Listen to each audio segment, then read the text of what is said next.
Hey there, fellow nostalgia buffs. Welcome back. Davey Dion and the lovely Miss Lady Pop Hunter here with another fading nostalgia discussion, and of all things, advertising. That is commercials, television, and even radio advertising. Who would have thought, growing up, that you would be nostalgic for that?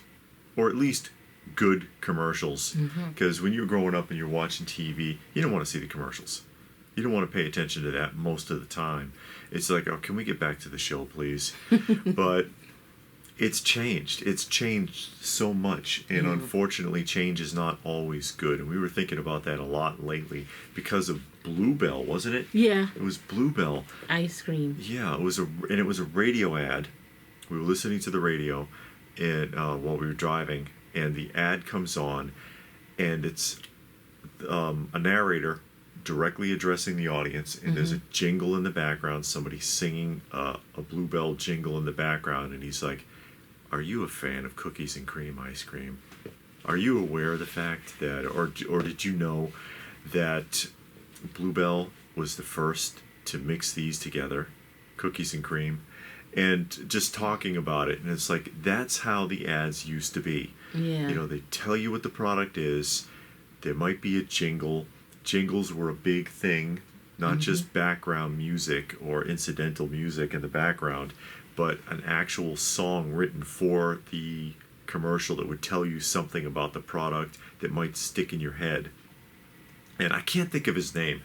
There was a guy who was famous for that, and one of his stipulations, he used to do jingles, commercial jingles. He would write them and sing them in the 70s and 80s, and he did thousands of commercials, and so you'd know his voice if you heard it, but I can't think of his name. But that was one of his stipulations, that if I do the commercial jingle, I'm going to sing it too, probably so he could get paid more, but also it ties in, so when you hear the voice, you knew it, even though you didn't know who he was. The voice was really familiar, and commercial advertising liked familiarity. That's why you had Mr. Whipple squeezing the Charmin for like 3 decades. Yeah, or the Dunkin' Donuts guy. Yeah, Time to Make the Donuts. I mean, he did that forever until he retired from it. But the Maytag man. Yeah, Maytag Repairman. Yeah. That kept going for a long time. And the thing is, when those people died, they made an announcement, and you're like, oh man, but then they didn't do the commercial anymore. Yeah. You know, they did something else, but it was a big gap between the commercials because they know how much people related the product to the person. Yeah, that was a living mascot, and that's also where you get advertising mascots from, like the Pillsbury Doughboy and stuff like that. Those mascots meant something. They were important, and that aspect of it has been kind of forgotten, even though they're kind of still around, like for Monster cereals, for example, Count Chocula or whatever. He's still on the box, but... Not in the... Well, are there commercials? Because you remember we saw one for Fruit Loops, and they had Toucan Sam and those kids going to Fruit Loop World or somewhere. Yeah. It was kind of creepy. It was weird. The animation was weird. Yeah. And it's like it doesn't feel the same anymore. Or the Tony the Tiger is like CGI now, or is a guy in an outfit. It's not the cartoon. I think it's CGI. Yeah, to bring on the tiger, and they run in a race and doing all kinds of stuff. Tony the Tiger's changed a lot over the years. Yeah. He has been changed a lot. But we were just noticing that. We talk about that off and on, especially as annoying as commercials have gotten to be in comparison. And I put a lot of blocks of vintage commercials up on this channel, and people love it. They're really nostalgic for it. They're like, wow, I remember these. Because if you think about it, when you were young, you saw the commercial more than you saw the show. Because you would see the commercial, because they'd use the same one for a long time. They didn't keep regenerating them, but you would see the commercial and you'd associate the commercial. You probably know some of those commercial spots better than the actual shows that you were watching, and so it brings back a flood of memories. But at the same time, there wasn't a lot of repetition. I noticed that also. Yeah. Nowadays, you see the same commercial over and over and over, and sometimes even back to back. The commercial will end and start again. And it's like, good Lord, I just saw this. Or every commercial block, of which there are many, far more than when we were growing up. Because, watching vintage shows that still have the original commercials attached to them, there aren't that many ads by comparison to today, number one. And number two, there's zero repetition. You watch a 2-hour program, you don't see the same commercial twice. Even if it's the same product, it'll be a different ad for the same product. Yeah. Nowadays, they show you the same ads over and over and over again. And it's like, oh my God, and they're not even good. But not even that. Nowadays, you don't even know what they're selling. That's true. You're sitting there, you're watching this commercial, and you're like, what are you trying to sell me? I don't even know what the product is. There's a few times the commercial comes on, and I'm like, what and are you they don't advertising? even know what the product is. From everything they're showing, you're like, what am I supposed to focus on? What are you trying to sell? Or they'll tell you the product name, but you still don't know, okay, well, what does that product do? And then they'll put like a link to a website on the bottom of it. And I guess you're supposed to just look that up and figure it out for yourself. Well, now they say hold up your phone and take a picture of the QR code. Oh, please. And if it's on Amazon and Alexa's attached, it'll just say hit OK on your remote, your Amazon remote. And then it'll go to the Amazon website and all of this and that. And God there. forbid you have Alexa or something and it triggers your Alexa. Especially if they call Alexa. I know there was a big problem with that and they had to change the commercial, I think. It was some old guy. No, and he's having a heart attack or something. I turned on the Cube. It has a voice recognition. I turned that off. Yeah. So now it can't pick it up. It activates. does activate, but it doesn't ask you questions. Doesn't ask you, do you want me to call 911? I hate that thing because I feel like I'm in Orwell's 1984 with that thing in the house. You are. Yeah, I know. The TV's watching you back. Yeah. And listening and trying to sell you stuff. Yeah. Oh, I'll find that for you. You could be talking about anything, and then she picks up, oh, I found 4 of those for you. Do you want me to tell you about And it's not even what you were talking about. It's like, what the hell are you doing? Shut up. It's so funny. But back to the commercials. Now, you don't know what they're talking about. all they're selling you is medication. Oh, yeah. Insurance. And then they do the car commercials, but they don't tell you anything about the cars. And then they're doing things in the vehicles that you would never do. You're not driving down a riverbed at 100 miles an hour. Yeah, I know. And you ain't driving on the side of no cliff. They're driving like you in Hazard County, tearing up in the car, and it's like, I'm not going to ever go. You would be in so much trouble when you're out there like that and throw your transmission out, and then you're trapped in the middle of nowhere and your cell phone don't work. The stuff they have these people doing in these vehicles is just unrealistic. Yeah, because you're not going to do that. The only thing you want to know is how many miles per gallon can I get? And then like the one that I hate right now is the Cadillac and their electric Cadillac, and they show all these models like prancing around these Cadillacs in the middle of the night with like neon lights, and then it says "Be iconic," and it's like, be iconic. How many? This is an electric car. How far can I get between charges? How many seats does it accommodate? How much trunk space does it have? How long between oil changes? Can you tell me something about the vehicle? No, just be iconic. Be iconic, asshole. I hate that, and I hate how a lot of the car advertising is directed at making someone jealous. Oh, someone has your neighbor has this car, but you have this one. I don't care what my neighbor's driving. Yeah. Why would I care about that? Why do I worry about who thinks what I'm driving or how much it costs? I don't own the car. If you're paying on the car, you don't own it. Mm-hmm. They'll come take it anytime. Yeah. It doesn't make any sense. They just want you to be in debt for a stupid, expensive vehicle. Because I know the car we have has been paid for years ago. Yeah. And we happy with it. Yeah. You keep it if it goes from point A to point B, I'm happy. Keep it tuned up, keep the oil changed, keep the tires rotated, and you can go for years on that thing. But They want you to get a new vehicle every 2 years. Yeah. Get something new. Trade it in for this new model. That's why people in debt. And then they put up the certified used vehicle. certified used. Certified. It's previously owned. Yeah, it's a used car. Used car. It's a lemon is what it is.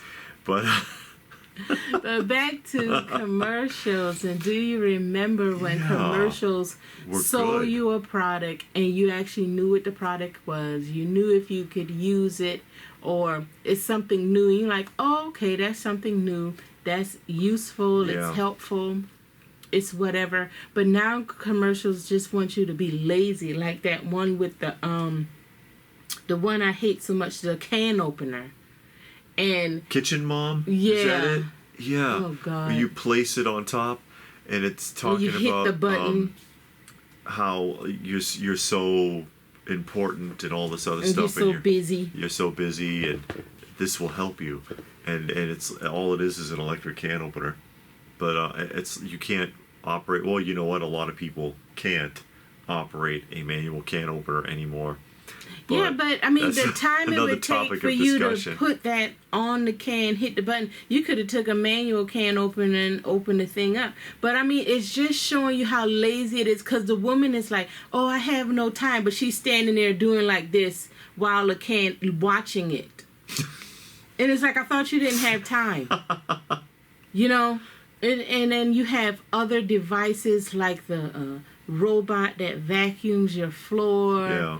And all of these different things on your app. The robot that's mapping your floor and sending a signal to Amazon. Yeah, and everything has an app that connects to the Wi-Fi. The grill has an app to tell you. I remember that when the brisket's done, and they're acting like the commercial's kind of cute because they're acting like they're talking about, oh, I'm pregnant, but it's actually a brisket in their grill, and the app is telling them when it's cooked. You can't check it. Yeah, you can't lift the lid up and look at it and flip the meat over. No, you know? No, we can't. You need an app for the freaking grill. How I don't know. Selling us stuff we don't need, but people buy into that. People love that kind of crap. Yeah, and some things I can see is useful if you're a disabled person. Like they have the one Amazon commercial, and the guy is in a wheelchair, and he says, Alexa, start my day. And she opens the window, turns on the TV for him, and he does some stuff around the house, and Alexa turns on and does things because he does. I don't know if he has on, but I know he is in a wheelchair. Yeah, if you have severely limited mobility, I can see that. Yeah, then it makes sense. But if you're able-bodied and nothing's wrong with you, then you're just lazy. You're lazy. And then do you want to limit your mobility that much? Because then later on in life, now you can't do nothing because you don't use your body. Yeah. And that's a whole nother topic we're not going to get into, but we're talking about commercials. And do you remember when commercials were good? They had good jingles. You could sing the song. You knew the song, and the song related to the product. Who remembers My Baloney Had a First Name? Yeah. You know, that it sticks. And you learn how to spell the word baloney. Yeah. but now they don't. They just have incidental music or background music. There's no jingles being written. I don't remember the last time I heard one. Well, they're singing songs that are popular. Yeah, they might use a modern song in the background. Song. Or they'll take a hook from a song that people remember or are nostalgic for. Yeah. And use it inappropriately in the song, in the commercial, because it doesn't fit. Yeah, because if you listen to the song, or if you know the song and you know the lyrics, you're like, why on earth would they put that in the commercial? Because they just borrowed a hook from something, basically. They don't know what it means or what it does. The other, what was it? Because there's so much. The other one that gets me now is that vulgarity is starting to seep into the commercial advertising. They're starting to openly cuss and swear. And the first time I noticed that was the Ore-Ida commercial, I think it was, right? Yeah. And the kid is refusing to eat. The parents pushing the plate back and forth, and the kid won't eat. Which, by the way, the law says you have to give your kid food. It doesn't say they have to eat it. All right? If they don't want to eat it, you know what? Go your ass to bed. But that's how we used to do it. That's how we were handled. You don't want to eat it? All right, bye. Get lost. But they're fighting over the vegetables. You know, one of the drawbacks of letting your kid just eat whatever the hell they want instead of meal planning, by the way. But the person walks in and says, "End that shit." And I'm like, what? The spokesman walks in, "End that shit," with "all right, a potato pay." You basically, you want me to negotiate with my child and bribe them with French fries to get them to eat what they should be eating in the first place instead of the French fries. This is what you're telling me. I'm supposed to negotiate with a 10-year-old and offer them a bribe, and you're going to cuss at me in the commercial. And I'm like, that is so offensive to me. It is offensive. It makes me never want to eat a French fries ever again. Because I'm like, seriously, this is what you think of us? Because commercial advertisers think people are stupid anyway. And granted, a lot of them are. But you don't have to emphasize it. You don't have to frame it for us how stupid you think we are. But and to that, commercials are very offensive and disrespectful to people. You have the one is an insurance commercial. Okay. It's a new type of insurance, lemon or something. But the lady is looking at her husband and thinking, "Oh man, I can kill him to get the insurance money." That's the basis of the commercial. I can't remember exactly, but that's insurance so good. You'll have thoughts like this. Yeah, and she planted some things around the house, so that he'll die accidentally, and she's all in the bathroom hiding, and it's like, why would you say that? And then if somebody did that, they'll blame that commercial. Well, I saw that insurance commercial, and blah, blah, blah. So then you'll have that on your hands. That sounds like some of Roald Dahl's dark humor. Remember, he used to do jokes like that. Yeah. He used to do things like that in his TV theater productions, Roald Dahl, who also wrote Charlie and the Chocolate Factory for reference for some of you. He wrote children's books, but then he did. But he wrote some real dark stuff too. Thriller stuff, yeah. And they were kind of like, man, what is up with this dude? Are you nuts? What is it? Yeah. I think he was worse than Hitchcock. Yeah. When it came to that. Yeah. Hitchcock was more, you could tell he was joking. But with Roald Dahl, you're like, how serious is this guy? Is he nuts? Because we watched a bunch of his stuff. It's on, I think, Tubi or something. It's on one of those streaming services. And you're like, man, this dude is way out there. And they, the other thing that I hate about the modern ads is how they emphasize for you to be so egotistical and selfish. What's that one? Worship yourself and the world will follow. Oh, yeah. And it's like, worship yourself, really? Worship yourself and the world will follow. And what happens to that blown up ego of the individual who believes that when the world doesn't follow? Yeah. Because it won't. And the world doesn't like you, and they don't think that you're great and awesome. Yeah, and it's made fun of actually in that one insurance commercial with the guy in the suit who's always getting busted up.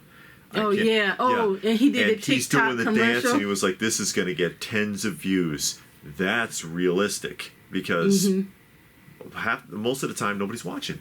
No. Nobody's watching all that. You're not going to be famous. I'm not trying to be famous. I'm just trying to share with some like-minded people in the videos. I don't expect to end up with like 10 million subscribers. It'll be nice. It'd be nice, but it's probably I try to keep it realistic. But they emphasize so much on your own personal ego. Yeah. But then they'll turn around and they want you to save the planet or something like that. And there's so much social and political stuff now. Science moms or climate change moms or whatever that thing is. 70% of Americans are concerned about climate change. No, they ain't. Are they? I wasn't interviewed. No, nobody asked me nothing. And I know how this works, too, because I worked for a polling agency in the early 90s.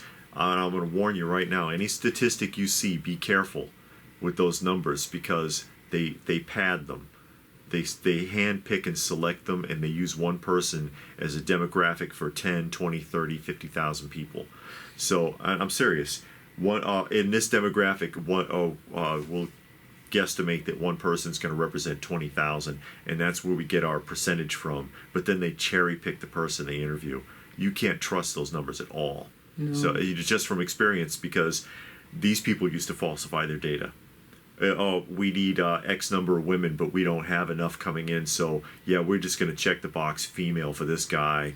And, we didn't get enough black people. Well, this guy looks black enough. Let me check this box. They would just make it up as they went because they've been paid to get a number or to come up with a result, not to give an honest account. But we're talking about commercials. I'm just there's a general warning about when you see numbers, be careful. But trying to make you feel guilty or make you feel like the whole world needs to kiss your butt, and all those conflicting messages, man, it just confuses people. If people are confused enough, people are depressed enough. You don't need to make it worse. And all the ads for it seems like every ad is either insurance or medication. Or feminine hygiene products. Yeah, don't get me going. She said that on purpose. No, I didn't. Now I wish I didn't. If you're going to get going. Because it kills me how every feminine hygiene product commercial wants to tell you that they come in different sizes and act like that's a miracle. It's always come in different sizes. You can go to the market and a supermarket, box store, whatever, and look on the shelf and see that it comes in different sizes and figure it out. But they'll say they have the woman in the restroom complaining about her flow or whatever, and then superhero spokesman busts through the door. Didn't you know that Tampax comes in 4 different sizes? Really? Who didn't know that? Why are they always telling you this, and it's something you already know? It's like telling you the sun's going to come up in the morning. And again, this is a framing up of advertisers thinking you're that stupid, that you don't realize this or you can't figure it out. I'm serious. Oh my God. They think you're stupid. And all the medication commercials, I'm sick of seeing advertising for medication. But you rarely saw it. I mean, you would see like Excedrin, Tylenol. Yeah, it was over the counter stuff. Yeah, something for a headache. Oh, I got a headache. My headache is this big. Yeah. Take Excedrin, take extra strength. Yeah. Now in gel caps. Something like that. It's like indigestion. Yeah. Pepto-Bismol. Exactly. It was all over the counter stuff. And but now... Mm-mm. And they were so serious about it that if the person who was talking wasn't a doctor, they would tell you. Yeah, I'm not a doctor. I'm not a doctor, but, or the old joke, I just play one on TV. And that's where that comes from. But it's amazing to me. The same ads over and over again, and they're not even any good. No. And you wonder why people are nostalgic for the old ads and nobody is going back and looking at this and saying, well, how come they were so better before? You know what would tell you to? If go on YouTube and type in vintage commercials, you would see hundreds of people that have compilations from all different decades. Mm-hmm. They got the Christmas ones, Thanksgiving, they got just random ones. Yeah. And look how many views they get. And that should tell advertisers right there that people are nostalgic. Now, one video commercial I saw, and it was just yesterday, they used Jackie Childs. If you remember who Jackie Childs is, mm-hmm. from Seinfeld, he was the lawyer, Kramer's lawyer. Yeah. He's in a commercial now, playing himself, doing a pretzel commercial. That was nostalgic. If you've seen Seinfeld, you would know who he is because he's playing the exact same role. And you would get the reference, the way he's speaking and mm-hmm. everything that he's doing. Yeah, and that's a fun commercial. Yeah. And the only other one that I do like is the Liberty Mutual, when it's the guy in the ostrich what is that, ostrich? Whatever that Emu. is. Emu. The emu. And they're getting married. That's funny. Okay. I know the one you're talking about. Yeah. That one is funny. You know. But they don't... And again, they're still not talking about insurance. No, they don't tell you anything. I think they do tell you about... I don't know. But it's just a funny commercial, the way it's done. Uh-huh. And, but yeah, commercials have, I don't know, gone downhill, and it's only going to get worse. And the frequency too, as I pointed out earlier, when we watch vintage shows that still have the original advertising attached, because you can find them like that, original or like made-for-TV movies. We watch a lot of old made-for-TV movies, and it's got the original ads. The ad blocks are not nearly as big, and there's no repetition. You won't see the same commercial twice. You won't. And now you see the same ones over and over and over. And it takes up so much of the time. There's so many blocks. I mean, you go to watch a movie with ads on Tubi or wherever the hell you're looking, and it's like, and they've got like a dozen blocks carved out for ads. It's like, you got to be kidding me. Yeah, and they're long. And it keeps, they keep adding to it. Ads in everything. Ads in your email. Ads in your phone. Ads all over the place. Advertising constantly, and it's harder and harder to escape from it. And it's stuff you wouldn't even care about. Yeah. It's like, I'm never going to do that or see that. You spend all this time clandestinely researching us through our phones and through everything else, and can't get it right. If you're gonna watch us that closely, at least freaking get it right. You've had decades to perfect it. Yeah, and you got all this technology, these algorithms, and this and that. They don't work. No, they sure don't. And it's just frustrating. Another one too that I know you hate this one. The woman on the motorcycle. Oh yeah. Where they're showcasing, here's your strong female character. She's so great. She's so great because she's a thief and a cheat. Yeah. And she's on the I think it's an insurance company. Is it insurance? I think it's an insurance company. It's Geico. Actually, it's a Geico commercial. Geico. And she's like she goes to the book club, and they show her being all exaggerated and running her mouth, even though she never read the book. So you're cheating. She goes to the carnival, and she sucks at the game, so she slips the guy money under the table to take the prize, so she can pretend she won it. And it's like all the things that you are claiming, you're praising her for, are all dirty, underhanded things. Why are you showcasing this person this way? Yeah. She's not accomplishing anything. She's a failure. Because then it makes you look like, oh, I can go do that. Why work hard at anything? I can just pay somebody off. She went to the trivia night and used her phone. You're not supposed to use your phone. I could just do all of these things because I'm so great and I'm so wonderful. I am woman, hear me roar. Yeah. All this mess. And it's not the truth because you lied and cheated your way through just to get whatever you wanted. Yeah. And that's what the commercial is telling you. You can just lie, cheat, and steal, and you can have everything you want.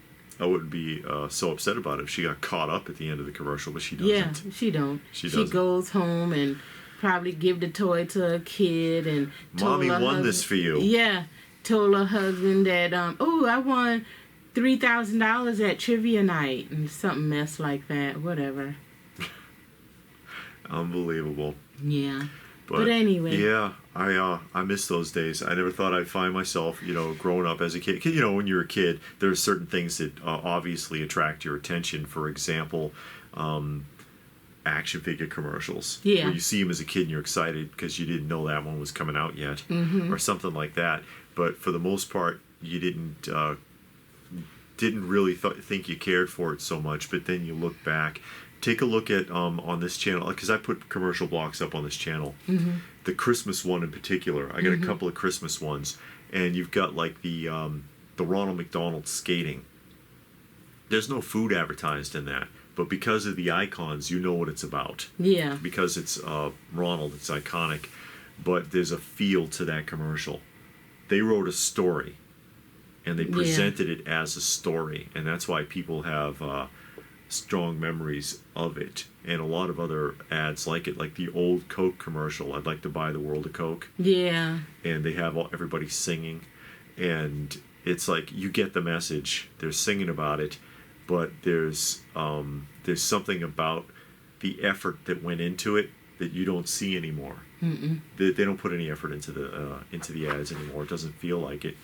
The jingles, the trying to tell a story, trying to create a memory with the advertising, and that's what it is about those ads too, because I get tons of comments on those videos where people are like, wow, thank you so much for that, because that brought back a flood of memories for me, and I remember this and I remember that, and that's really what it's all about, especially with the nostalgia, is just triggering that. That's kind of what we do here. And I wonder if they ever could do a study, people that go back and watch those commercials, how many of them think, man, you know what, now I want that. You know what I mean? If that product is still being made, they see it, those old commercials. Or I wish they still did this. Yeah. Yeah. And then they go and buy the Coke, or they go to McDonald's or something like that because they saw the commercial and they remembered it from when they were a kid. Yeah, and it triggers that nostalgic feeling. Makes you feel like you want it again. Yeah. Or like the old Rolo commercials. Like if I probably saw an old Rolo ad, I might want one. Because I used to eat those when I was a kid.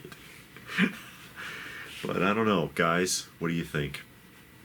What do you think about all that? Are you sick of modern commercials? Yes. Do they leave a sour taste in your mouth? Do you prefer the old ones? Do you seek those out? Do you watch the old commercials? We do.